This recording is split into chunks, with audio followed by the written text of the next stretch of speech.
How to disable developer options settings on Android phone. Hello guys, in today's video I'm gonna show you how to disable developer options settings on Android phone. First, then open settings,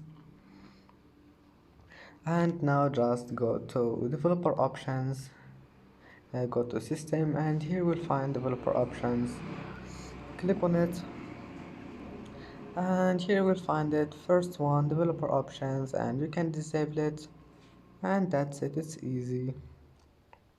And you can enable it again. Just go to build number and click on it five times, and that's it.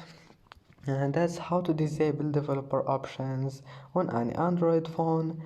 And that's it for today's video. If you like this video, don't forget like and subscribe, and thank you for watching this video until the end, and see you in the next video.